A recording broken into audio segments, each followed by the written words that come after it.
It looks like the Flux 2 models got taken down within a day after the release. And now the new Z image model is the real deal.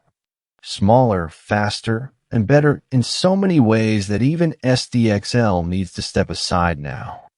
The image you're looking at can also be generated on a laptop with 8 GB of VRAM. And even a 6 GB card should be able to generate images using the FP8 and GGUF models.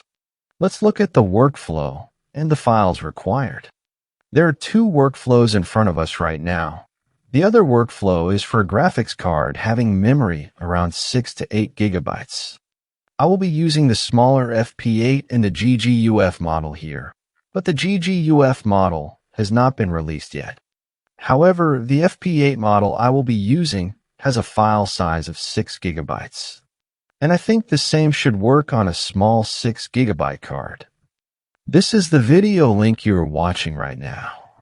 And below is the link to the files required. So, the 3 files required to run the workflow are present in these folders. I have added the direct download link to the files, and this is the larger BF16 model, having a file size of 12 GB. The file name contains a word turbo, so this model is supposed to be fast. The space below is for the quantized and GGUF model. But the GGUF was not released at the time I was recording this video. The smaller FP8 model link has been shared, and I am expecting the GGUF model in a few hours. I will update this section after a few hours.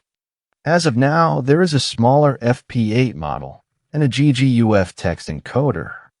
Let's continue with the larger files, so download the text encoder and save it inside the text encoder folder.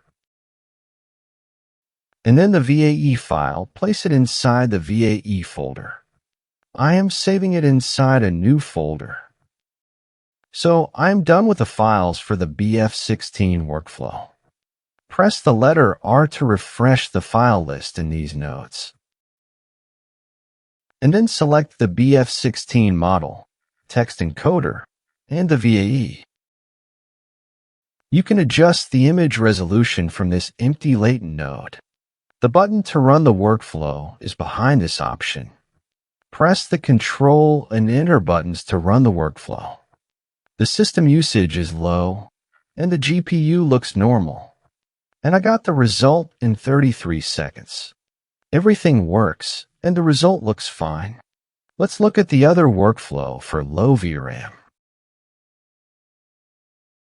This is the smaller FP8 model, and the file size is around 6 GB.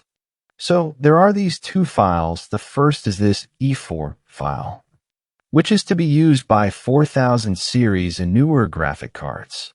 The second file is this E5 file, which can be used with other cards. I suggest testing both files and selecting the one that yields the best results. Make sure to save the chosen file within the diffusion model folder. This GGUF text encoder is smaller than the 8 GB file below. There are multiple files here to choose from, and I will download the Q6 from here, and this UDQ6 as well. Place it inside the text encoder folder. Refresh by pressing the letter R and select the FP8 file, then the Q6 encoder. And at last, the VAE. This sage attention, I'm not sure if it will work because this is the first time I am using this model. You can bypass or delete this node if it gives an error. Let's run the workflow. I got an error. It says the node does not know about the Qwen 3 architecture.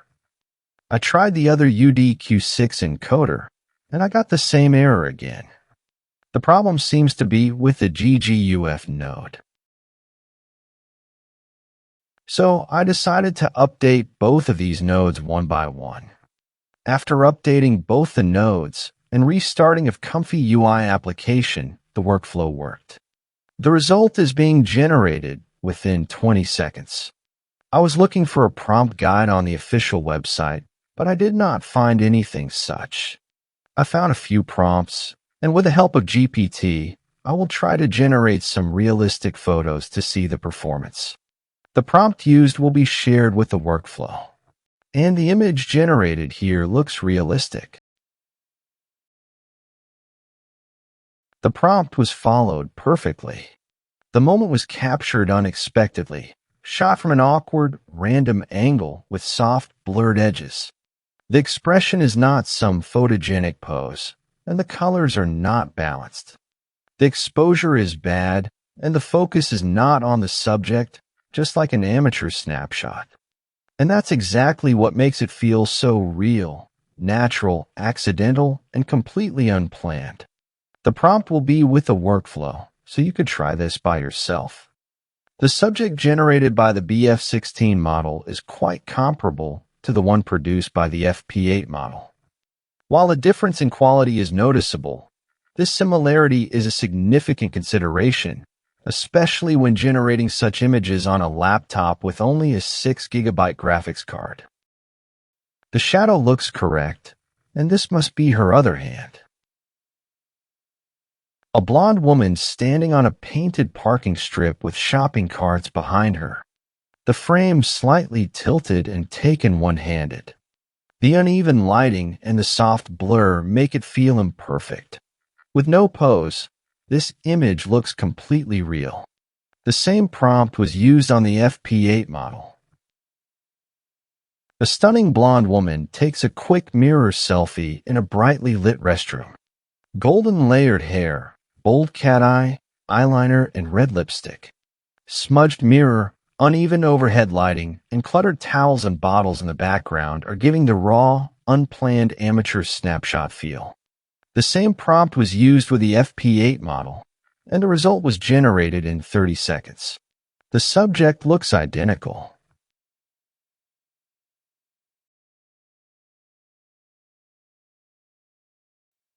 I tried multiple image generation on the BF16 model, and the subjects generated on the FP8 model are similar most of the time when using the same prompt. The prompt adherence is present in both models, with a difference in quality. A blonde woman with vivid red lipstick takes a mirror selfie inside an elevator, the camera held at an awkward angle. Metallic walls cast strange reflections. Elevator buttons and warning signs sit behind her, and the mismatched colors give it a raw, amateur feel. The same prompt was used with the FP8 model. I have corrected the names here. This is for the larger BF16 model, and this is for FP8 and the GGUF models. And this section is for low VRAM computers. The recommended model is the FP8 6GB model. And the GGUF model is also released. These are the GGUF models uploaded an hour ago. And then there is the GGUF text encoder for low VRAM, which we saw already. This is for the FP8 model, and the above UNet loader is for the GGUF models. I have downloaded a few GGUF models. Press the letter R to refresh the model list. Make sure you have kept the GGUF model in the UNet folder, and then select the file here. I will try the Q5 model. I have used a prompt from the internet and GPT to test the model. The image was generated within 30 seconds, and the result looks good, but with some small defects. This wire fades away. And this should be with the mic. So that is the Q5 model. I will try the same prompt with the FP8 model, and the generation time was 18 seconds. The image looks improved, the mic looks still incorrect, but acceptable. The smallest Q3 model generated an image in 30 seconds, and it works fine. I do not expect perfection from this model. If you are using the smaller model, then try playing around with the iteration steps in the CFG scale. It took around 110 seconds, and this is the result. The color is too vibrant, but the bad object may get fixed with these settings. I used to do this with SD 1.5 models on a 4GB card. The answer to your question is yes, this model is not censored, and it does generate celebrities very well. So that was it in this video. The workflow will be, as always, in the description. I wish you an excellent day.